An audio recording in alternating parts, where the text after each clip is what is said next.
Dear students, इस video में हम देख रहे हैं ज्योग्राफी का सॉल्यूशन आपका सेट नंबर 3। इससे पहले सेट नंबर 1, 2 करा दिए गए हैं। इंग्लिश और हिंदी मीडियम दोनों के लिए सॉल्यूशन है ये। तो चलिए स्टार्ट करते हैं पहले क्वेश्चन से। और ध्यान रखिए, आपके सारे सब्जेक्ट को परफेक्ट आंसर्स के साथ में बनाया गया है।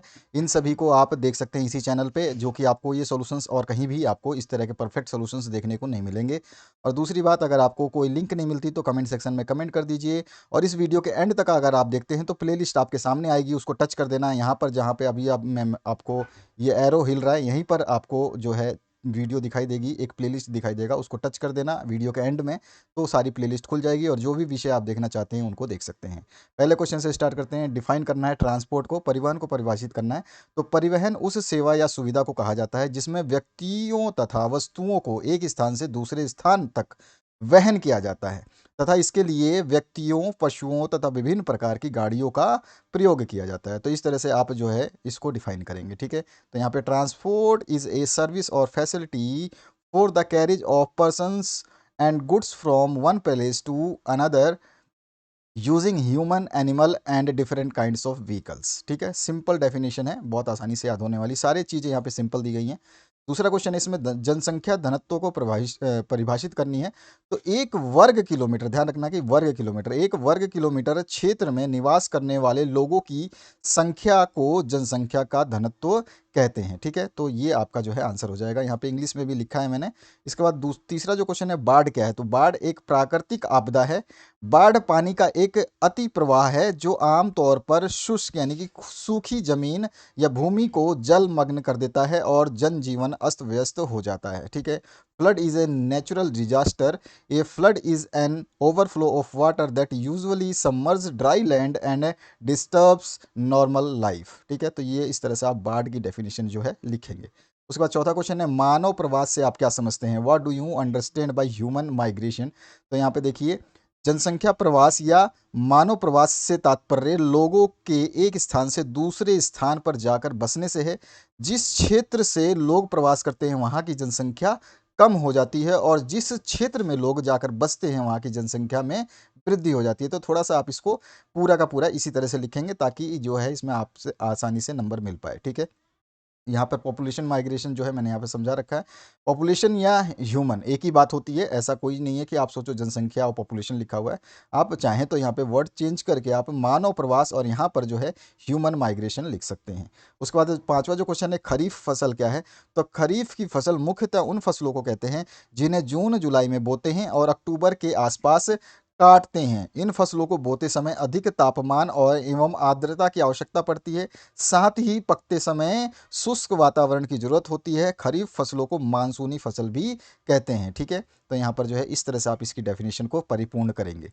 अगले क्वेश्चन की बात करें तो यहाँ पे साक्षरता से क्या समझते हैं। तो साक्षरता का अर्थ है पढ़ने और लिखने की क्षमता से है। अर्थात साक्षरता एक, आप चाहे तो एक लाइन में लिख सकते हैं, लेकिन एक लाइन में जो आंसर बहुत छोटा सा दिखाई देगा, इसलिए आप थोड़ा सा इसको आगे जोड़ेंगे, जैसे मैंने यहाँ पे आगे बताया है। अर्थात साक्षरता एक तरह से पढ़ने, लिखने, बोलने और सुनने की क्षमता है जिससे हम प्रभावी ढंग से संवाद कर सकें और दुनिया को समझ सकें। ठीक है, इस तरह से ये आंसर लिखना है। उसके बाद सातवां क्वेश्चन है, स्वर्णिम चतुर्भुज से आप क्या समझते हैं। तो what is you mean by golden quadrilateral. तो सर, स्वर्णिम चतुर्भुज राजमार्ग सड़क है। दिल्ली, कोलकाता और मुंबई, चेन्नई को आपस में 6 लेन वाली सड़कों से जोड़ने वाला यह मार्ग देश में द्रुतगति से सामान को ढोने और आने जाने की सुविधा जो है प्रदान करता है। ठीक है, तो इस तरह से आप जो है इसका आंसर लिखेंगे। ठीक है, और भी आप चाहें तो इसमें ऐड कर सकते हैं अपनी मर्जी से भी। तो बाकी ये जो है सिंपलेस्ट वर्ड में सिंपल छोटा सा एक आंसर जो है आपका ये है। आठवां क्वेश्चन है, परंपरागत ऊर्जा स्रोत का वर्णन करना है। तो परंपरागत ऊर्जा के साधन जो है वो कोयला, पेट्रोलियम और जल विद्युत और प्राकृतिक गैस और परमाणु ऊर्जा है। ठीक है, इसमें से एक दो को आप केवल डिस्क्राइब कर दोगे क्योंकि ये आपका क्वेश्चन जितना है उसी के हिसाब से। तो यहाँ पे हमने जैसे कोयला को बता दिया है, तो coal is formed in the way of similar to the other fossil fuels through it goes through a different process called coalification। और coal is made of decomposed plant matter in conditions of high temperature and pressure. यानी कि कोयला का निर्माण अन्य जीवाश्म ईंधन के समान ही होता है, हालांकि यह कोलिफिकेशन का नामक एक अलग प्रक्रिया से गुजरता है और कोयला उच्च तापमान और दबाव की स्थिति में विघटित पौधों के पदार्थों से जो है बना होता है। ठीक है, तो कोयला जो है आपका एक्चुअली क्या होता है, वुड का ही एक प्रारूप होता है। ठीक है। तो इस तरह से हम इसमें परंपरागत जो ऊर्जा स्रोत है उसमें से कोयले को डिफाइन कर सकते हैं। इसी तरह से हम नेचुरल गैस या पेट्रोलियम किसी को भी एक को डिफाइन कर देंगे ताकि क्वेश्चन जो है सेटिस्फाई हो जाए, आंसर पे हमें नंबर पूरे मिल जाएं। तो यहाँ पर जो है प्राकृतिक गैस को भी आप बता, प्राकृतिक गैस हमारे देश में ऊर्जा का एक अन्य प्रमुख स्रोत है और अंटार्कटिका महाद्वीप को छोड़कर ग्रह पर यानी कि धरती पर हर जगह तेल और गैस के क्षेत्र पाए जाते हैं। केवल अंटार्कटिका में नहीं पाया जाता क्योंकि वहाँ पे ज़मीन कम और बर्फ़ ज़्यादा है, पानी ज़्यादा है। तो इन क्षेत्रों में हमेशा कुछ ना कुछ गैस होती है। ठीक है।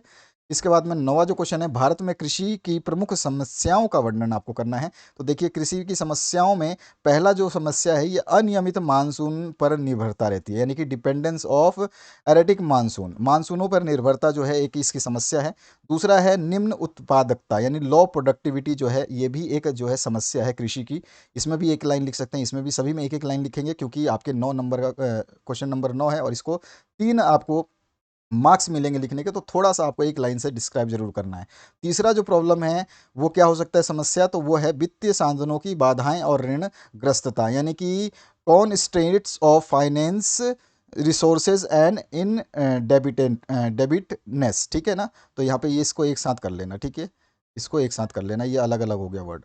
तो इस तरह से आपका यहाँ पर भूमि सुधारों में कमी, ये भी एक जो है क्या है इसकी प्रॉब्लम है आपके कृषि की। तो ये भी आपको जो है लैक ऑफ लैंड रिफॉर्म्स जो है यहाँ पर भी प्रॉब्लम क्रिएट करता है। तो ये 4 तरह के आप जो है प्रॉब्लम्स बता सकते हैं कृषि के। तो यहाँ पे मैंने इंग्लिश में भी समझाया है इसको, जैसे कि डिपेंडेंस ऑन एरेटिक मानसून हो गया, लो प्रोडक्टिविटी हो गया, और due to constraints of final resources and indebtedness. ठीक है। तो ड्यू है यहाँ पर, जो आपने यहाँ पे देखा था इसको ड्यू कर लेना। ठीक है।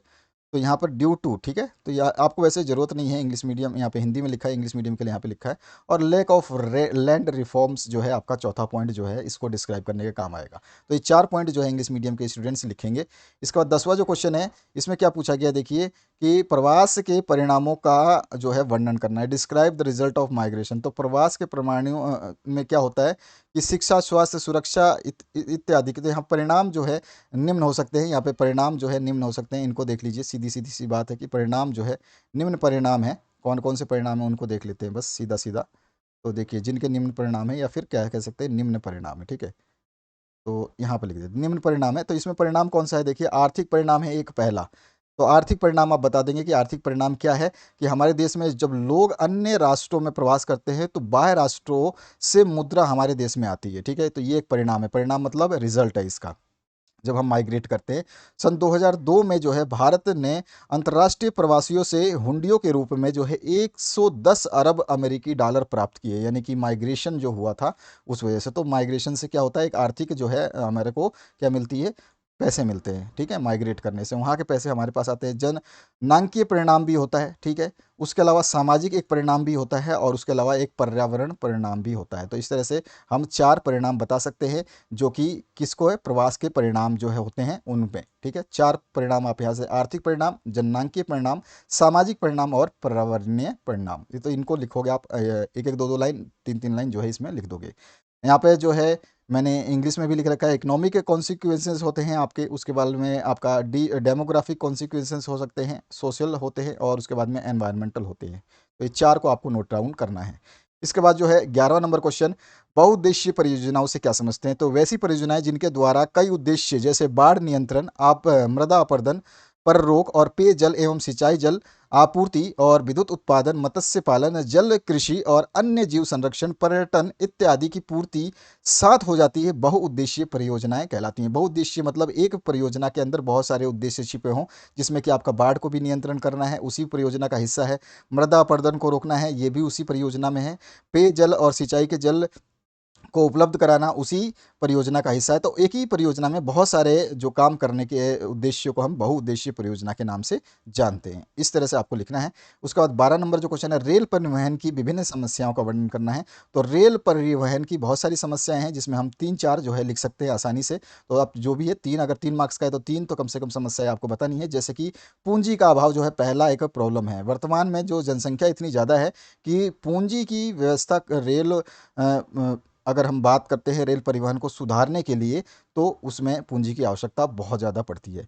पटरी की लाइन में भिन्नता है। आपको पता ही है कि पटरी की लाइन जो है 3 गेजों में विभक्त है, छोटी लाइन, मिडिल लाइन और बड़ी लाइन, ठीक है। तो हर जगह पे हर तरह की गाड़ियाँ नहीं चल सकती, ये एक प्रॉब्लम होती है।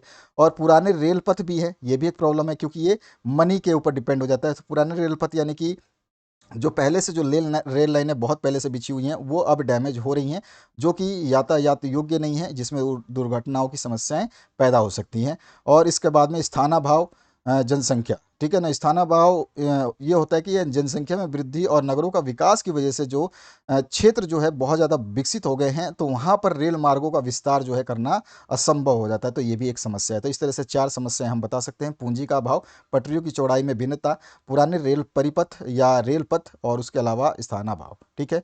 इसी को मैंने यहाँ पे इंग्लिश समझाया आपको। लैक ऑफ कैपिटल हो गया आपका, variation in the width of the tracks हो गया, और उसके बाद में ओल्ड ट्रैक्स हो गया, और due to the increase in population and expansion of cities, तो ये भी आपको बताना है, ठीक है। तो यहाँ पर आपको पूरा का पूरा जो है स्थानाभाव, जनसंख्या वृद्धि एवं नगरों के विकास के कारण जो है रेलों के विस्तार के लिए स्थान का अभाव हो जाता है, ठीक है। ये चीज़ इसमें आती है। उसका 13 नंबर जो क्वेश्चन है, किसी देश के औद्योगिक विकास में लोहा इस्पात जो उद्योग है, इसका क्या महत्व है, ठीक है, ये बताना है हमें, इंपॉर्टेंस क्या है। तो देखिए, लोहा और इस्पात उद्योग किसी भी देश के औद्योगिक विकास के लिए बुनियादी हैं, क्योंकि लोहा और इस्पात औद्योगिक विकास के लिए बुनियादी ढांचे का आधार है। और धातु उत्पादों या विद्युत मशीनरी, परिवहन उपकरण, सभी के निर्माण के लिए जो स्टील का ही उपयोग जो किया जाता है। उसके अलावा भारतीय उद्योग के लगभग सभी क्षेत्र अपने बुनियादी ढांचे के लिए लोहा और इस्पात का ही उपयोग करते हैं, उसी पे निर्भर होते हैं। उसके अलावा लोहा इस्पात जो है उद्योग किसी भी देश का दूसरा सबसे बड़ा जो है महत्वपूर्ण उद्योग है, और यह उद्योग जो है रीढ़ की हड्डी भी मानी जाती है। अधिकांश उद्योग जो है इसी पर निर्भर रहते हैं। ये उद्योग मूल सामग्री का उत्पादन करता है, जिसका उपयोग लगभग हर उद्योग में कच्चे माल के रूप में होता है। तो इस तरह से हम इसको डिस्क्राइब कर सकते हैं। वैसे भी 3 नंबर का पॉइंट है, तो कम से कम 3 पॉइंट तो आपको लिखने ही है। उसके बाद में इसका इंग्लिश वर्जन जो है, जो इंग्लिश मीडियम के स्टूडेंट है, वो यहाँ पे जो है उस आयरन जो है आपका स्टील एंड आयरन, उसके डिपेंडेंसी या फिर उसकी इंपॉर्टेंस क्या है, वो आप बता सकते हैं इसी तरह से। इसके बाद 14 नंबर जो क्वेश्चन है, प्रदूषण एवं प्रदूषक के बीच में अंतर बताना है आपको। तो मानव गतिविधियों के परिणाम स्वरूप पर्यावरण में अवांछित पदार्थों का एकत्रित होना जो है प्रदूषण कहलाता है। और जो पदार्थ पर्यावरण को प्रदूषित करते हैं, उनको हम प्रदूषक यानी कि पोल्यूटेंट कहते हैं। और प्रदूषक वे भौतिक, रासायनिक या जैविक पदार्थ होते हैं जो अनजाने में ही पर्यावरण में निष्कासित हो जाते हैं। अनजाने ही पर्यावरण में निष्कासित यानी कि मिल जाते हैं, घुल जाते हैं, और प्रत्यक्ष या अप्रत्यक्ष रूप से मानव समाज और अन्य जीवधारियों के लिए हानिकारक होते हैं। अब ये प्रदूषण जो है, ये जल, वायु, भूमि के मूलभूत गुणों का ह्रास जो है, वो प्रदूषण कहलाता है। इस तरह से, क्योंकि ये क्वेश्चन आपको 3 नंबर देगा, तो ऑब्वियस सी बात है, थोड़ा सा 3 नंबर के हिसाब से आपको लिखना पड़ता है। और प्रदूषक जो है उन पदार्थ वो प्रदूषक उन पदार्थ हैं, या वे पदार्थ हैं, इस तरह से प्रदूषक वे पदार्थ हैं जो प्राकृतिक घटकों जैसे जल, वायु, मृदा और भूमि में घुल करके उनकी गुणवत्ता को प्रभावित करते हैं, ठीक है। तो यहाँ पे आप प्रदूषक वे पदार्थ, यहाँ पे वे कर लेना, ठीक है, वे पदार्थ हैं जो, तो इस तरह से आप लिख दोगे। और यहाँ पे इंग्लिश में मैंने इसको सोल्यूशन किया है, तो आप इंग्लिश मीडियम के स्टूडेंट यहाँ से नोट डाउन कर सकते हैं। उसके बाद में 15 नंबर क्वेश्चन है, जल प्रदूषण को प्रभावित करें, परिभाषित करें, और जल प्रदूषण के प्रमुख कारक जो है आपको बताना है। तो जल प्रदूषण क्या है, वाटर पोल्यूशन क्या है, ये बताना है। तो जलीय वातावरण जैसे कि नदी, तालाब, झील आदि में नुकसानदायक पदार्थों के एकत्रित हो जाने से जल प्रदूषण जो है होता है, या उसको जल प्रदूषण कहते हैं।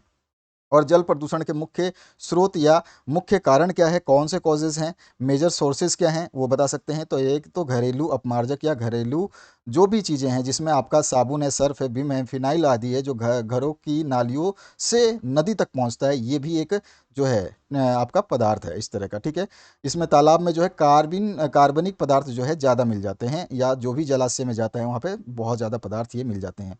और वाहित मल जो सीवेज जो होता है, घरों से निकला मलमूत्र जो है, वो भी इसका एक प्रदूषण का मेन कारण है। उसके अलावा कृषि उद्योग के प्रदूषक जो हैं, वो भी है एग्रीकल्चर जो पोल्यूटेंट्स, जिसमें आपके खरपतवार नाशी, कीटनाशी, पेप्टिसाइड्स वगैरह रासायनिक प्रदूषक जो हैं, ये सारे के सारे उसी में आते हैं। उसके अलावा औद्योगिक रसायन भी हैं, इंडस्ट्रियल केमिकल्स हैं, वो भी जो है आपके वाटर को पॉल्यूशन करते हैं। उसके अलावा ईंधनों का जल में मिल जाना, जैसे कि कोयला या डीजल या पेट्रोल का जल में मिल जाना, ये भी एक प्रदूषण का कारण है।